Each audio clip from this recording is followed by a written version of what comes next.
Hey everyone, how's it going? My name's Ben, welcome to the channel. Like many of you, we've been cooped up for way too long here at home, and we're sick of it. That's why we're going camping.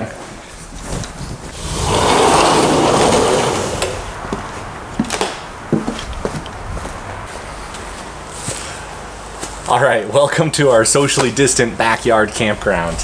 Given the circumstances, it's the best we could do, but we're gonna go for it. It's a pretty good spot. We've got some nice big trees for some shade, running water and flushing toilets right inside, so that's a positive. All right, so the REI annual sale just finished up, and that means I used my dividend and my 20% off coupon to pick up the Snow Peak portable fire pit. And that's the real reason we're in the backyard today, to get this guy opened up, get a fire going. Let's cook something delicious while we're at it, and really put it through its paces. What do you say?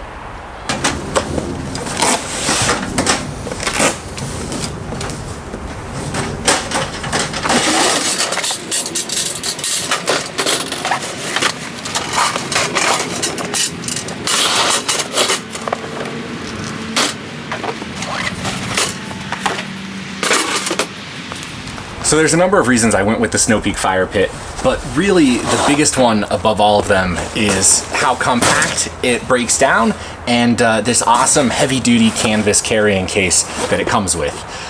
There's nothing worse than packing up a fire pit in the morning, dealing with your coals, and then just having a dirty stainless steel grate to bounce around the back of your truck. So being able to contain all of the charcoal and all of the fire pit nastiness to this heavy duty canvas bag is awesome. It's a huge selling point. Also, since it was on sale at REI, I picked up the accessory, which is the charcoal cooking grate. This sits down inside the fire pit if you want to raise your coal bed, if you want to use charcoal briquettes, something like that. So this doesn't come with just the fire pit. The fire pit is the normal cooking grate, the stand for that, the base plate, and the fire pit itself. But this is worth having, I think. So the fire pit setup itself is super simple. We throw down the base plate that they provide, open up this collapsible fire pit. That sits right in there. We'll build our fire just like this, and then when we're ready to cook, we just grab the cooking tray and it clips on just like that. It's as easy as that.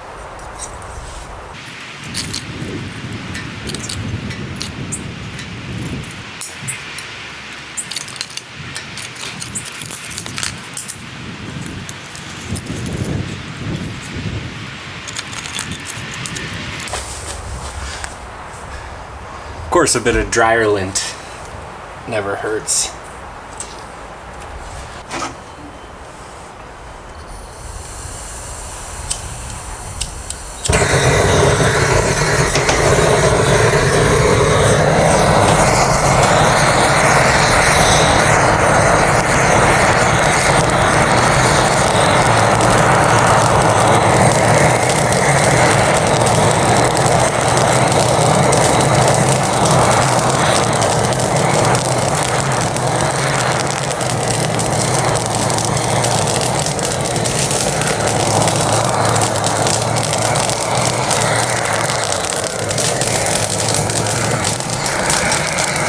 So I figure while we really wait for the fire to get going and get a nice bed of coals, I would grab a beer and chat a little bit about why you might want a fire pit.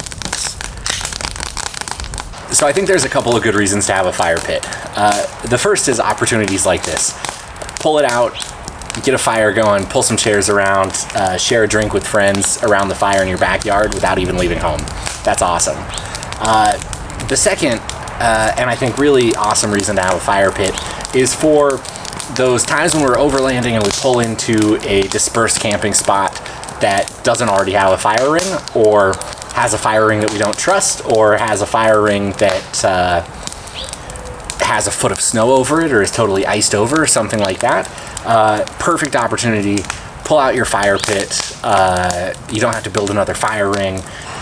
And I think really like the coolest thing about portable fire pits is that by elevating the fire, you get so much more of the heat. So on a cold night of camping, when you're huddled around the campfire, actually having something like this, or the BioLite, or the Solo Stove, whoever you're using for a portable fire pit, you're just gonna get so much more heat from that fire, and it's just gonna make the night that much nicer. All right, so now let's talk about this specific fire pit. Again, this is the Snow Peak Takibi fire pit. And so far, I've got to say, first impressions, it's awesome, right? It's Snow Peak, you know it's gonna be great. High quality, built to last a lifetime.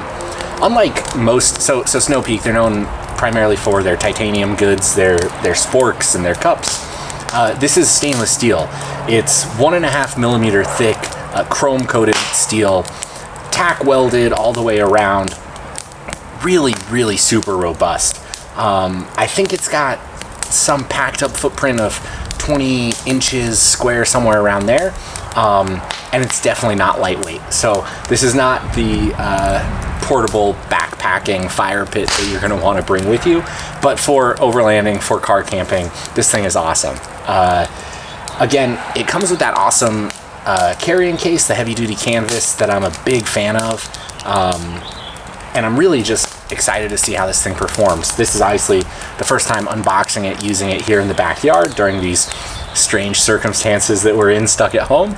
But hopefully future trips throughout the summer, throughout this winter, we're gonna really put this through its paces.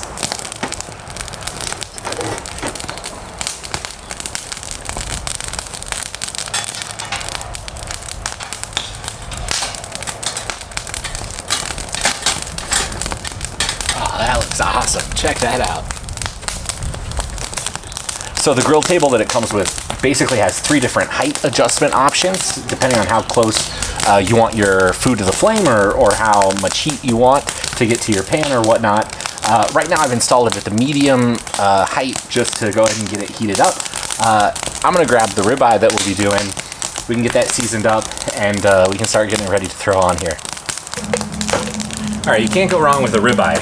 I've got the cast iron here. We're gonna go ahead and throw this on. Get that guy to start heating up. We're gonna cook the ribeye right on the grill platform, right over the fire. We got the cast iron though to do a little garlic butter that we can get going on that ribeye. It's gonna be so good. Let's see what we're working with here.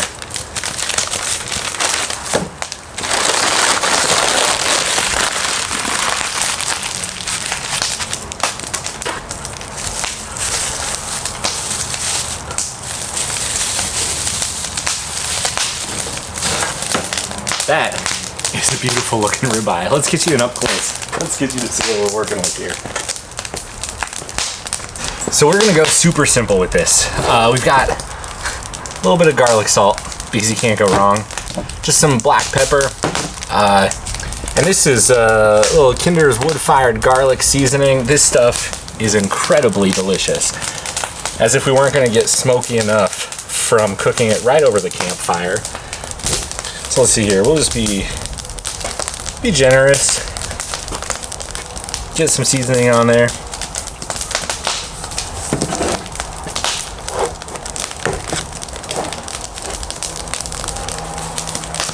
Some of that garlic salt, because you can't go wrong. The wind is really fighting me here.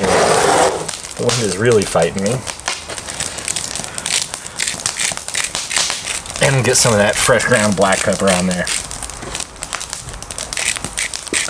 Both sides, because we're not heathens. We like our food to taste good on the top and the bottom. And with that, we'll throw it right on the campfire. Let's see what we can do here. I'll get you over there. Ooh, there's my beer. I have to drink some more of that.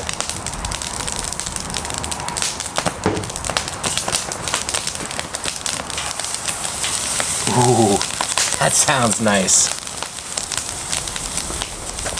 So I just realized I left all my cooking utensils at home like an idiot, so I better run inside really quick and grab some tongs.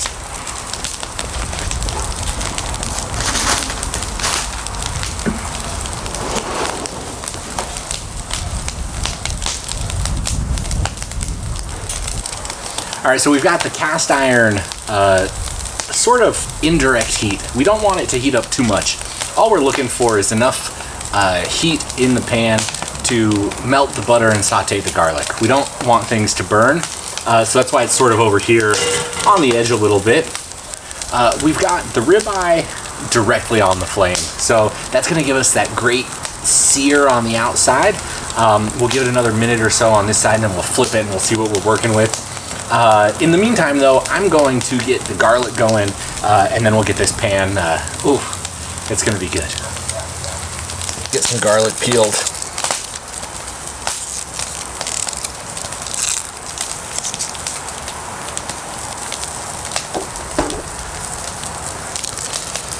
All right, let's check in on the steak really quick.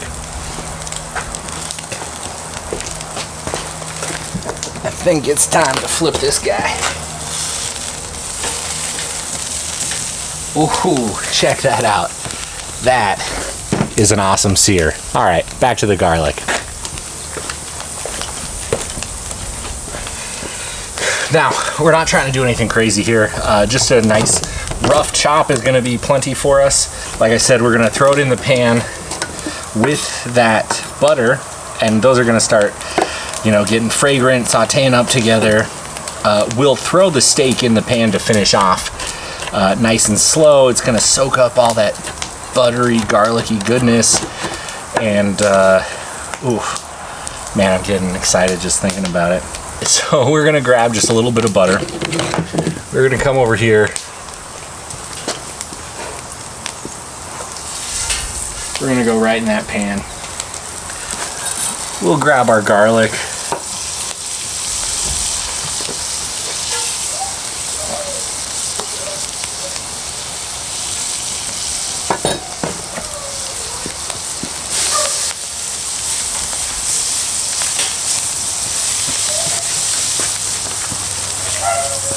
All right, and like I said, we don't really want that to do too much cooking here. We're just looking for a nice little saute on that garlic.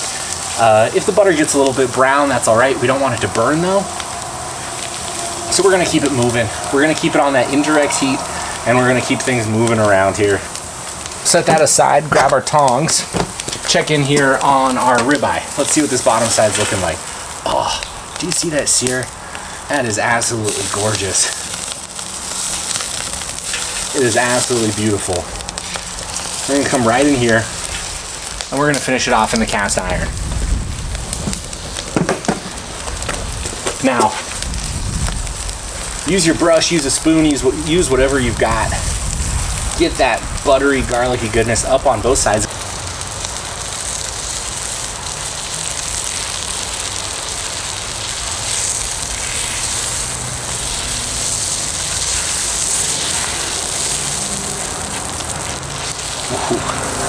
Oh man. It's really at this point all we care about is make sure our steak doesn't get overcooked. Again, we're not heathens. We like our steak to be a nice medium rare. And making sure you're drinking your beer, because what else is there to worry about? You're camping. Again, the pan's over our indirect heat here. It's not super hot. Go ahead and flip it. And once you flip it, you want to do the same thing. You want to get all that garlicky, buttery goodness up on the new top side.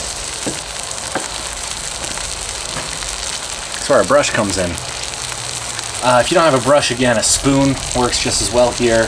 Getting it coated from all sides. This thing is going to be so killer, man. It's going to be ridiculous.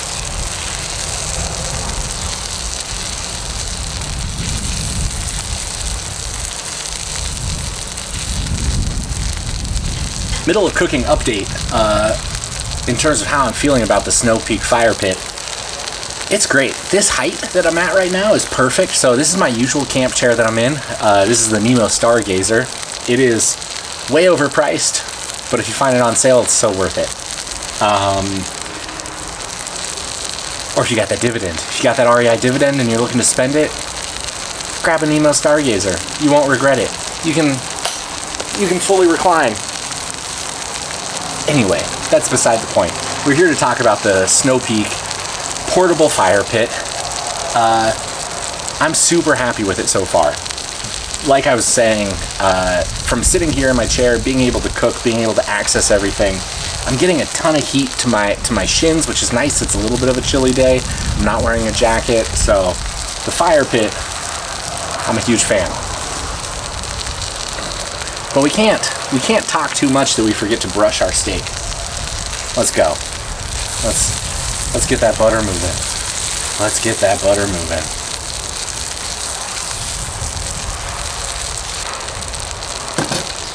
Holy cow. So, you know, I gotta say, it's super efficient too in terms of fire pits.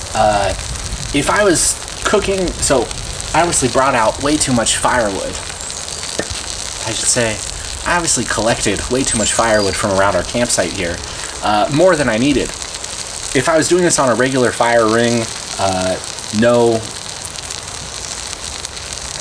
Ooh, that's a good beer.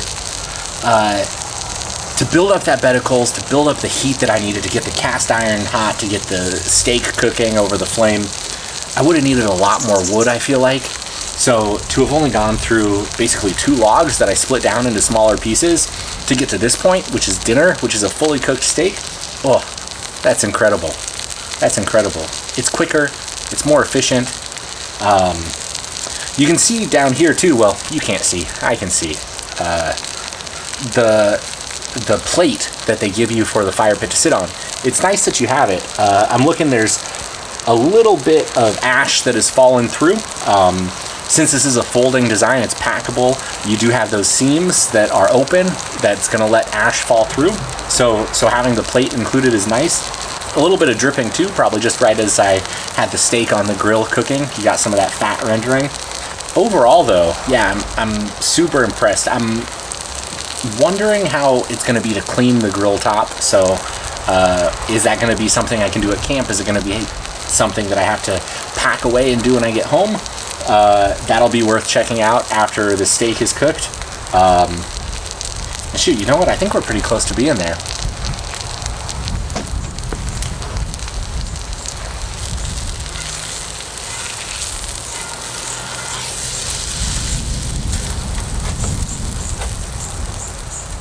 Look, I know what you're thinking. You just want to dive right into it. You want to slice in. You want to start eating right away. Don't. Drink some beer. Give it some time to rest. You'll thank me later. But, okay, for real, we're going to give this guy just a couple minutes to rest. That's going to let the juices sort of reincorporate. Well, I don't know what it's going to fucking do.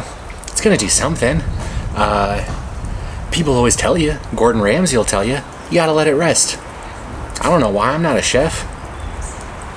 I'm just a guy that likes to cook and go camping.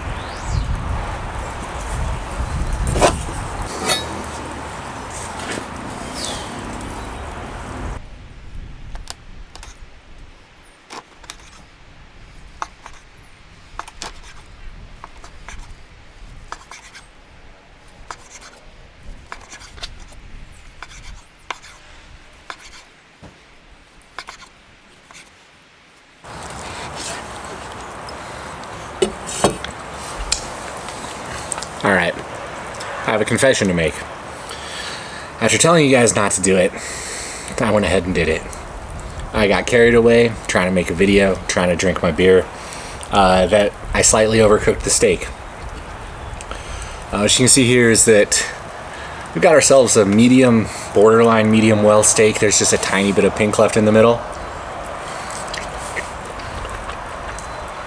Holy crap, though, it's delicious. You're getting all that garlic, buttery goodness coming through. Ooh, you're getting that smokiness. Guys, it doesn't get any better than this. Get yourself a Snow Peak fire pit. Get yourself a ribeye. Make magic happen. That's awesome. Ooh, fuck. I gotta eat another piece. Hot damn. That's the way a steak is supposed to be. That's it for this video. I hope you guys enjoyed it. If you did, feel free to give it a thumbs up and subscribe to the channel if you're new here. I've got a couple more cooking videos that I've got planned while we're stuck at home. And then hopefully sooner rather than later, we'll be able to get back out and do some exploring. Until next time.